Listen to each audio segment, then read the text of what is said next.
Innalhamdalillah nahmaduhu wa nasta'inuhu wa nastaghfiruh wa na'udzu billahi min shururi anfusina wa min sayyiati a'malina may yahdihillahu fala mudilla lahu wa may yudlil fala hadiya lahu. Asyhadu an la ilaha illallah wa asyhadu anna Muhammadan abduhu wa rasuluh. Shalatu wassalamu ala asyrofil anbiya'i wal mursalin wa ala alihi wa sahbihi ajmain, amma ba'du. Pertama-tama marilah kita panjatkan puji syukur kita kepada Allah Subhanahu wa taala yang telah memberikan banyak rahmat dan nikmat-Nya sehingga kita dapat berkumpul di Masjid Ulil Albab. Salawat serta salam kita hanya lakukan kepada Nabi Muhammad Sallallahu Alaihi Wasallam yang kita nantikan syafaatnya di hari kiamat kelak. Amin ya rabbal alamin. Insyaallah yang bertugas sebagai imam salat tarawih pada malam hari ini yaitu Pak Bayunur Alam dan sebagai Bilal Pak Ibrahim Faiz. Kemudian untuk penceramah pada malam hari ini yaitu Bapak Bakar Ismail Eskom. Profil tentang beliau lahir di Gunung Madu 28 Januari 1982. Beliau berdomisili di rumah dinas. Mungkin itu saja yang bisa saya sampaikan. Kepada Bapak Bakar Ismail kami persilahkan.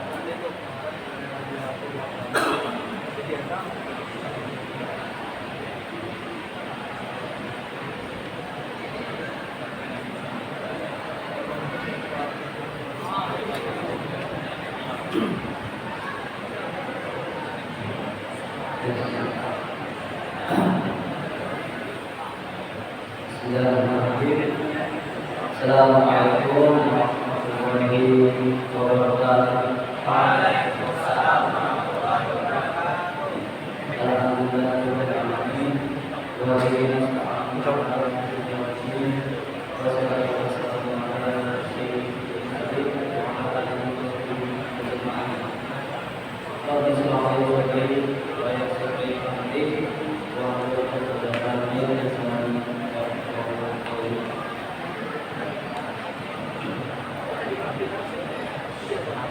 Bapak Ibu jemaah salat tarawih dari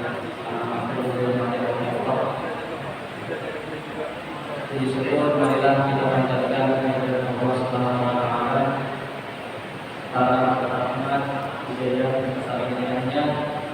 Kita semua masih diberikan nikmat iman, nikmat Islam dan juga kesehatan sehingga kita dimudahkan untuk kita berwajib yang kita cintai ini masih sudah kotor.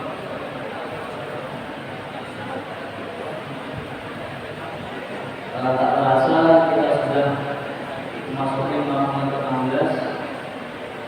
Kita berharap semoga amal ibadah kita yang sudah kita lakukan selama 14 hari yang lalu sebelum Ramadan ini bisa diterima oleh Allah Subhanahu wa taala dan masih diberikan kesempatan untuk melaksanakan 15 hari ke depan sehingga kita bisa mendapatkan rahmat, maghfirah dan dijauhkan dari sesaat neraka. Yang pertama, tak lupa salam kita saling mengucapkan kepada junjungan kita, uswah kita, Nabi kita Muhammad Sallallahu Alaihi Wasallam, yang mana beliau telah mengajarkan kita dari zaman jahiliyah menuju zaman peradaban Islam yang mulia. Semoga telah diakui sebagai umatnya dan mendapatkan syafaat dari beliau.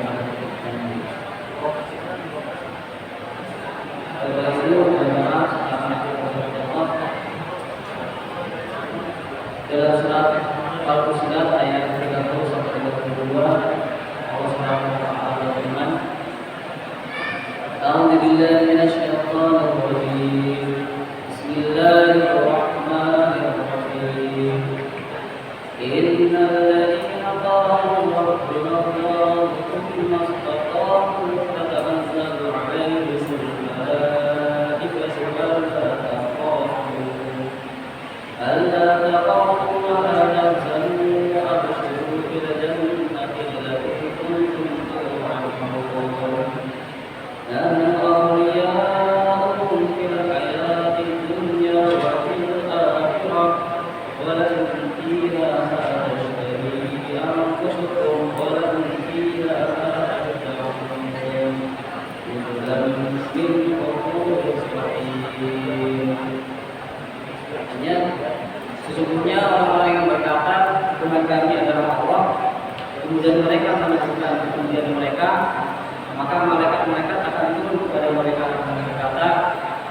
Janganlah kamu merasa takut dan janganlah kamu bersedih hati. Bergembiralah kamu dengan memperoleh surga yang telah dijanjikan kepadamu. Ambillah pelindung-pelindungmu dalam kehidupan dunia dan akhirat. Di dalamnya surga kamu memperoleh apa yang kamu inginkan dan memperoleh apa yang kamu minta. Sebagai penghormatan bagimu dari Allah yang Maha Pengampun yang Maha Penyayang. Dari ketiga ayat yang telah disebutkan di atas, ada 5 hal yang akan diperoleh orang yang mampu untuk selalu istiqomah. Apa itu istiqomah? Ada yang tahu istiqomah? Istiqomah adalah menentukan hati atau menempatkan hati.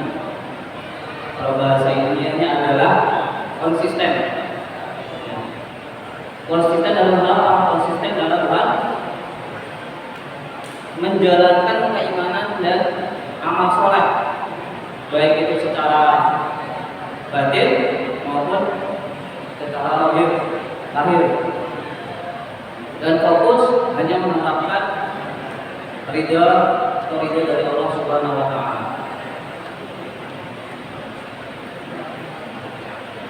Lima hal yang diberikan oleh Allah terhadap orang yang istiqomah. Yang pertama adalah berdasarkan surat tadi aku sudah tatanazzalu alaihimul malaikah.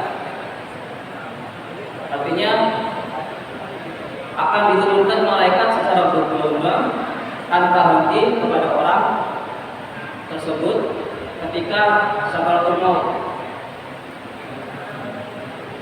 Kita tahu pada saat manusia sakaratul maut, disitulah keimanan kita sebenarnya diuji.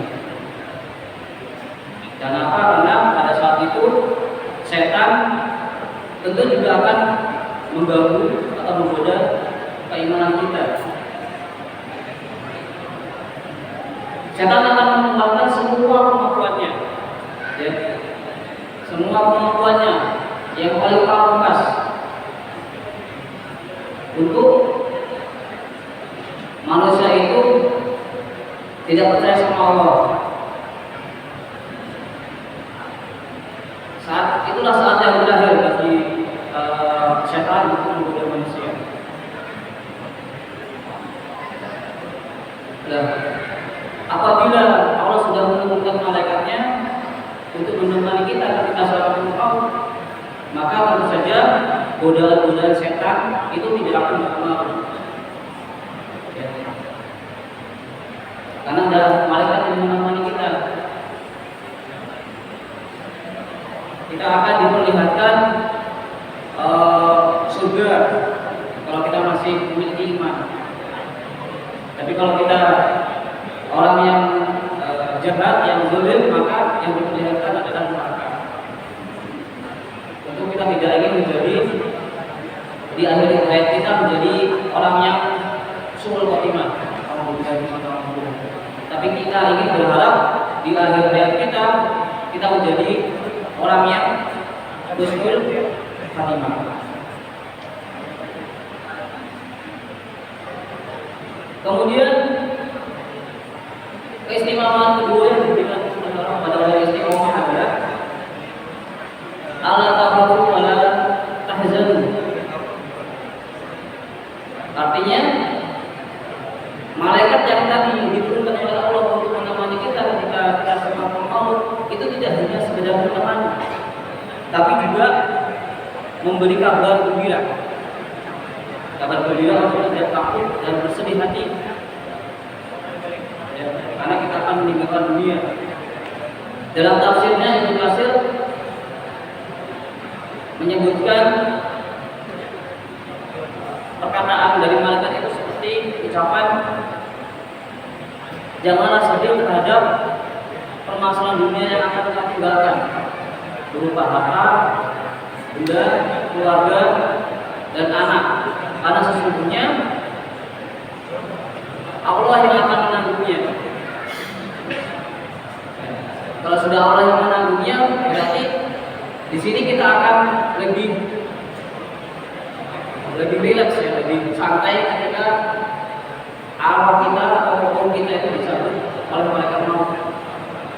Kita tahu sakitnya ketika kita sakaratul maut itu adalah seperti kata Nabi, seperti 300 kali tusuk sebelah kendaraan yang tajam. Kalau Nabi Musa misalkan seperti dikuliti, ya, seperti dikuliti, sehingga sakitnya itu akan terasa dari ujung rambut sampai pada ujung kaki. Tidak bisa dibayangkan, ya, sakitnya. Yang sekelas Nabi saja merasakan seperti itu, apalagi yang makamnya seperti kita, ya, orang awam. Tentu sakitnya pun akan terasa amat sakit. Tapi ketika kita tadi ditemani oleh malaikat, begitu kita mendengar kabar gembira, tentu rasa sakit yang kita rasakan itu akan lebih berkurang. Tentu pikiran kita tidak fokus pada rasa sakitnya, tapi pada hal-hal yang menggembirakan, yang membuat kita itu menjadi lupa akan rasa sakit itu.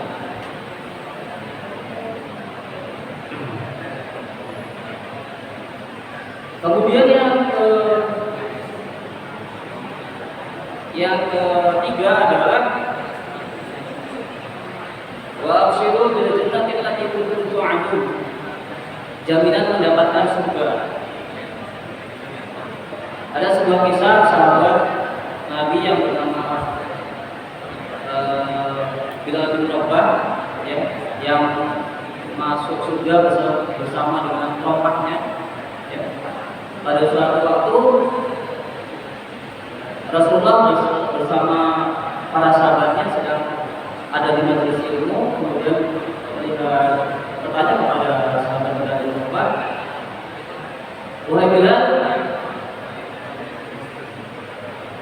amalan terbaik apa yang kamu lakukan di Islam sehingga aku mendengar suara Allah ada di surga?" Jawab Bilal, "Ya Rasulullah, aku tidak memiliki amalan apa-apa, hanya saja aku pernah berwudu. Aku tidak pernah berwudu kecuali setelah itu aku melaksanakan sholat." Akhirnya banyak para sahabat Nabi terus menjaga wudunya, karena amalan menjaga wudu itu oleh Allah dapat menjadi wasilah bagi Bilal diangkat derajatnya di dalam surga.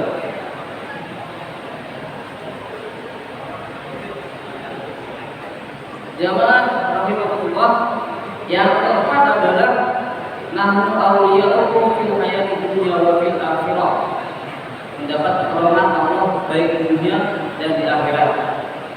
Tiada hal yang kita butuhkan sebenarnya di kehidupan ini, baik di dunia dan di akhirat, kecuali adalah pertolongan Allah. Ketika Allah sudah mengucapkan kun fayakun, maka tidak ada sesuatu pun yang ada di alam semesta ini, baik dunia dan akhirat, itu bisa mencegah kehendak Allah. Jadi tentu saja kalau kita sudah mendapatkan pertolongan oleh Allah, maka hidup kita akan menjadi bahagia selamanya, akan lebih terasa mudah dalam menjalankan kehidupan. Ibnu Katsir dalam tafsir juga menjelaskan bahwa malaikat yang selama hidupnya selalu menjaga, menemani,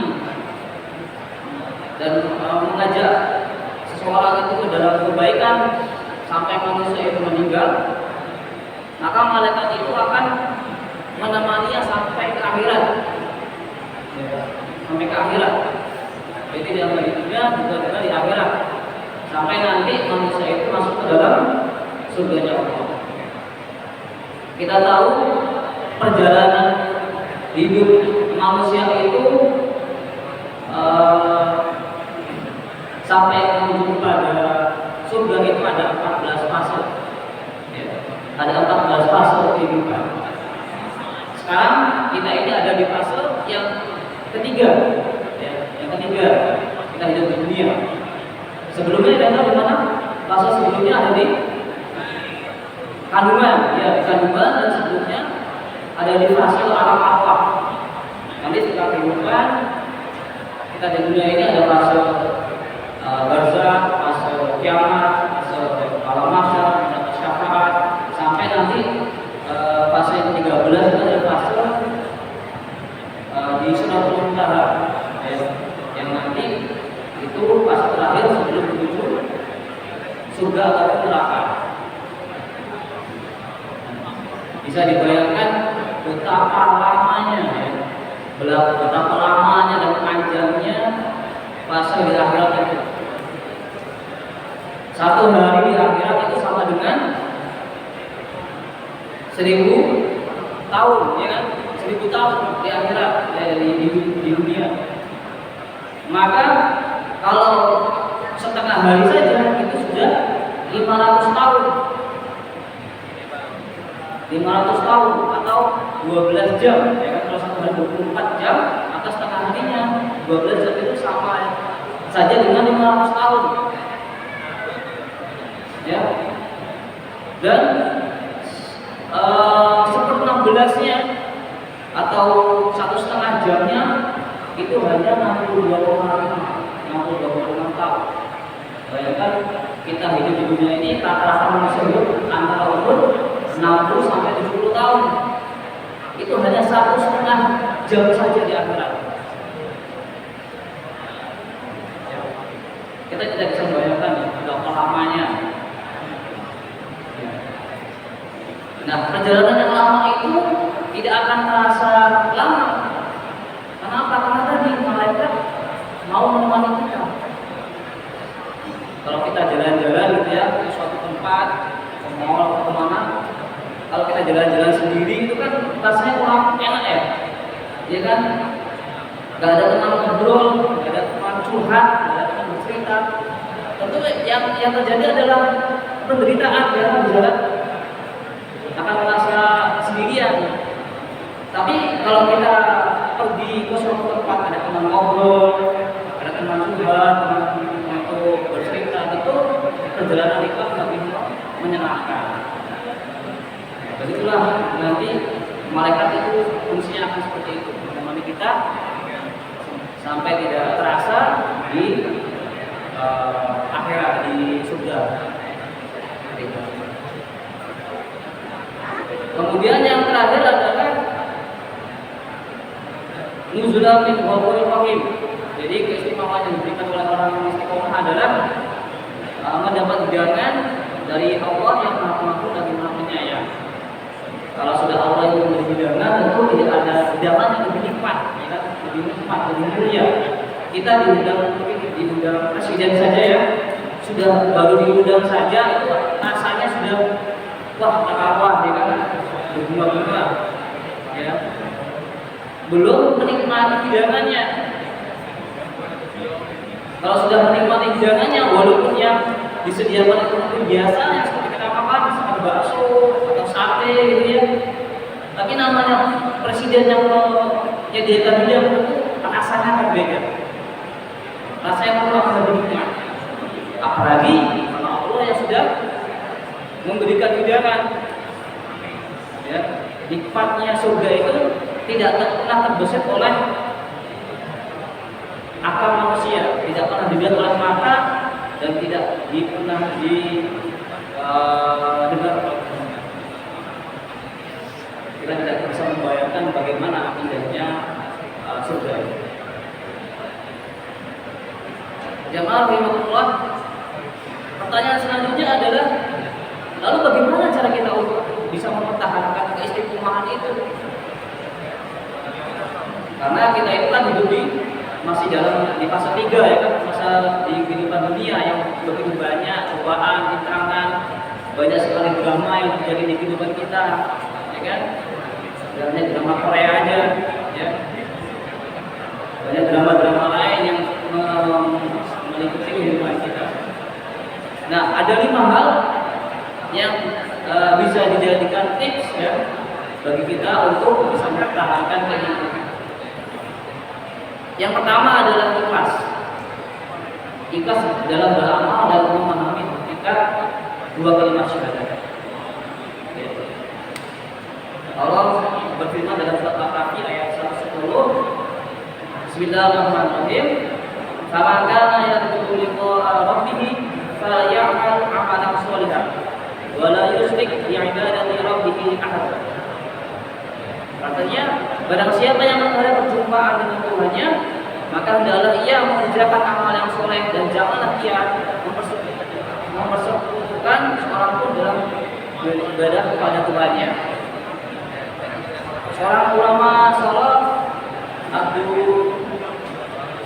Ali Al-Ghazali berpesan, jadilah engkau penuntut istiqomah, bukan penuntut karomah.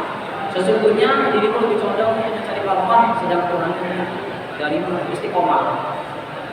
Bagi sebagian para mukmin ketika dia beribadah itu mengharapkan karomah. Apa itu karomah?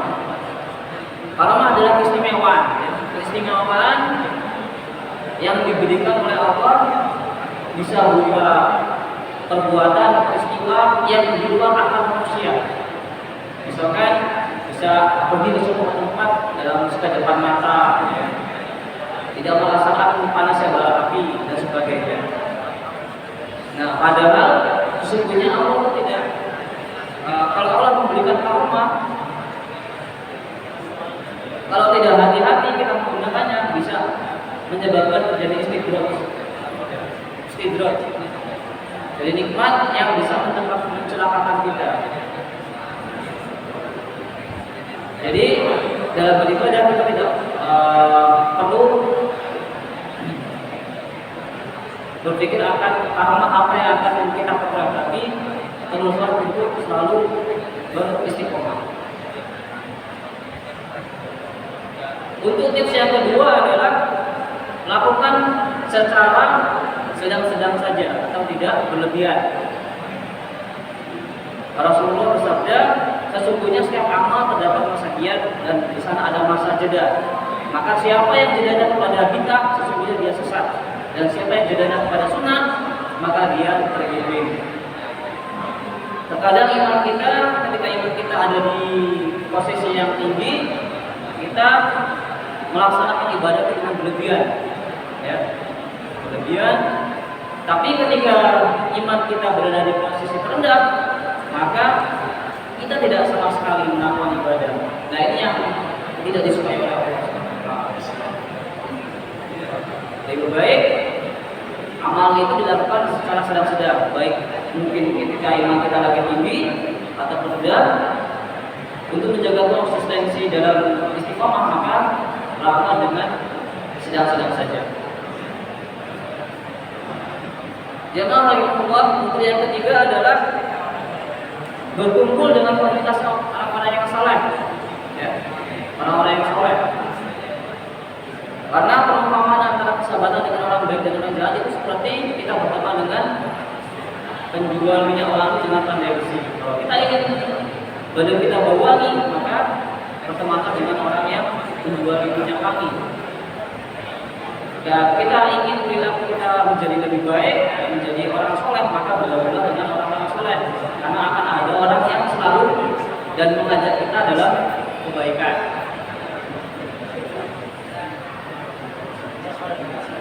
Dalam ilmu sosiologi ada istilah manusia adalah anak lingkungan di mana ia hidup. Artinya karakter itu bisa terbentuk dari lingkungan di mana kita tinggal. Bisa di lingkungan keluarga, lingkungan masyarakat. Kalau masyarakat kita itu adalah orang yang suka ibadah, suka sholat lima waktu, insya Allah kita juga akan ikut melaksanakan sholat lima waktu. Ada juga kisah dari cerita dari Ibnu Qayyim. Ibnu Qayyim ini ada murid daripada Ibnu Taimiyah. Beliau jika mengalami rasa gundah gulana, ya, ada kesulitan hidup, ada prasangka buruk, maka Ibnu Qayyim ini akan sholat sama gurunya, Ibnu Taimiyah. Nah, ketika Ibnu Qayyim sudah bersilaturahim dan meminta nasihat kepada Ibnu Taimiyah, hanya dengan memandangnya saja perasaan daripada Ibnu Qayyim itu akan berubah serta merta menjadi perasaan cekatan, segar dan yakin. Karena yang dia hadapi adalah orang-orang yang sholat. Kemudian yang keempat, tips yang dapat kita berikan adalah membaca teladan, baik itu daripada kisah sahabat, kisah para nabi, para tabiin, ya. Karena di dalam kehidupan mereka itu ada uswah, ya, ada teladan yang dapat kita tiru. Mereka adalah orang-orang yang sudah teruji, ya, teruji imannya, mampu menghadapi berbagai masalah sehingga mampu tetap beristiqomah. Imam Al-Ghazali berkata, kisah ulama dan kebersamaan mereka lebih aku senangi daripada membahas masalah fikih. Karena kisah mereka adalah adab dan perilaku manusia. Ada pula kisah sahabat Nabi, ya, sahabat Nabi yang bernama Abdullah bin Umi Maktum, ya. Beliau ini adalah orang yang lahir dari suku Quraisy atau Mekah. Beliau dari sini lahir itu tunanetra, dari Samaria. Tetapi dengan ketunanetraannya itu tidak menghalangi beliau untuk selalu belajar dan mengamalkan ajaran Islam. Pada suatu waktu beliau konsultasi, bertanya kepada Rasulullah, "Ya Rasulullah, bisakah aku tidak sholat berjamaah di masjid? Karena mengingat kondisiku sudah tua, tidak bisa melihat, tidak ada yang menuntunku untuk menuju ke masjid, dan rumahku pun jauh." Maka Rasulullah menjawab, pada gunanya, iya. Tapi beberapa saat kemudian ditanya kembali oleh Rasulullah, "Wahai Abdullah bin Umi Maktum, apakah kamu mendengar suara azan di rumahmu?" Kemudian beliau menjawab, ya Rasulullah, saya masih bisa mendengarkan suara azan. Maka jawab Rasulullah, tidak ada keringanan bagimu. Bayangkan orang yang sudah tua renta, buta, harus jalan jauh dari rumahnya ke masjid untuk melaksanakan sholat 5 waktu. Bandingkan dengan kalian yang masih muda, sehat, perkasa, makanan yang bergizi, tidak ada kekurangan fisik satupun, masih malas-malasan di masjid. Apakah tidak malu dengan sahabat? Nah, pada suatu hari di suatu malamnya, Abdullah bin Maktum ini ingin melaksanakan sholat subuh di masjid secara berjamaah.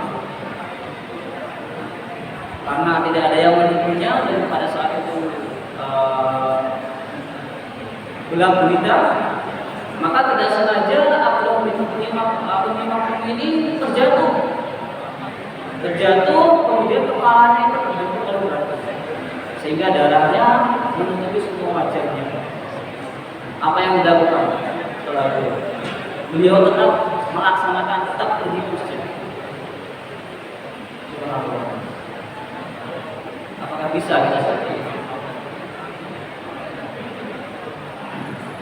Kemudian setelah kejadian itu, ada seorang laki-laki yang ramah, dia mau mengantarkan beliau itu dari rumah ke masjid dan mengantarkan pulang dari masjid ke rumahnya.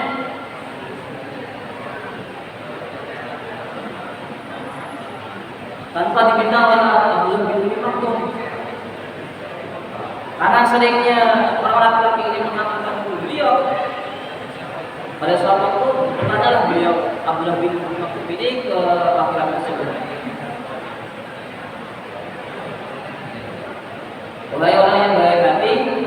siapakah namamu dan dari mana asalmu?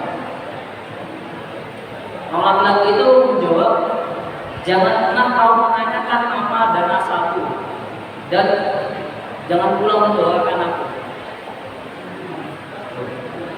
Abdullah kan bingung ya, bingung apa bisa? Kenapa? Karena jawab laki-laki, karena aku adalah iblis. Sontak Abdullah bin Ubay bin Maktum terkejut. Bagaimana mungkin iblis yang kerjanya adalah mencegah manusia untuk beribadah kepada Allah, mencegah untuk berbuat kebaikan, bisanya mau menuntun Abdullah bin Ubay bin Maktum ini ke masjid? Tidak masuk akal kan? Tapi kemudian iblis menjawab, ingatlah kau Abdullah bin Maktum ketika engkau berangkat ke masjid, kemudian engkau tersandung, kepala engkau kantuk batu dan darahnya menutupi semua wajahmu. Pada saat itu aku mendengar mereka berkata, Allah sudah mengampuni separuh dosamu. Allah sudah mengampuni separuh dosamu. Nah, akibat kalimat itu, akibat dari ucapan malaikat itu, akhirnya si iblis itu akhirnya selalu menemani Abdullah bin Ubay bin Maktum untuk pergi ke masjid. Kenapa? Karena khawatir jika Abdullah bin Ubay bin Maktum ini jatuh, maka separuh dosanya yang lain akan dihapuskan oleh Allah. Seperti itu.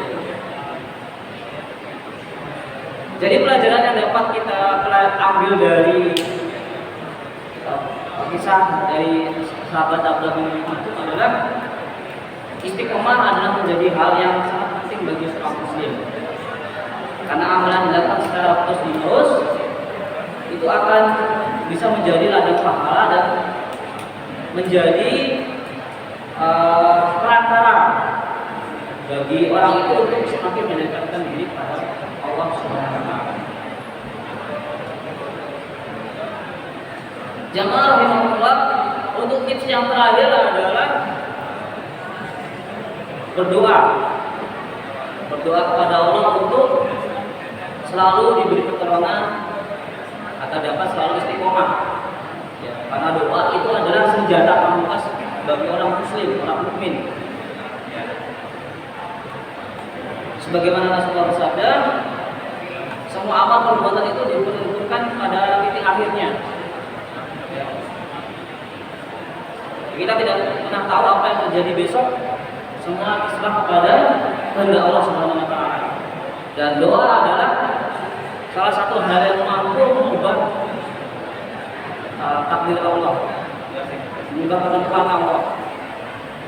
Maka pantaslah jika para ulama mengajarkan doa kepada kita sebagaimana yang kita lakukan setiap hari di setiap akhir sholat 5 waktu. Doa yang ada di surat Al-Imran ayat 8. Rabbana la tuzigh qulubana ba'da idh hadaytana wa hab lana min ladunka rahmah innaka antal wahhab.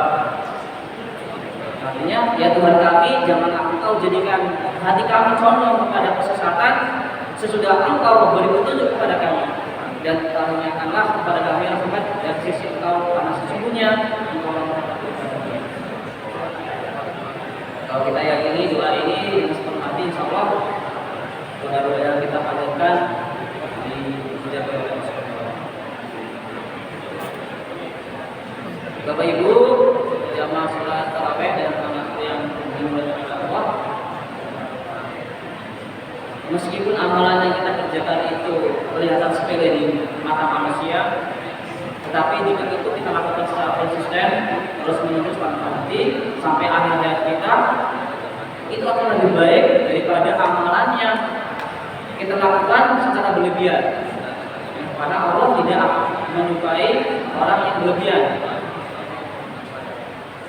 Istiqomah lebih dicintai oleh Allah Subhanahu wa taala.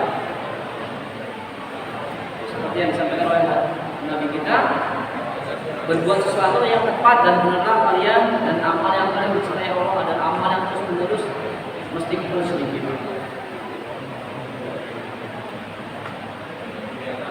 Kiranya hanya sedikit saja yang dapat Bapak berikan mengenai tips-tips dalam menjaga istiqomah.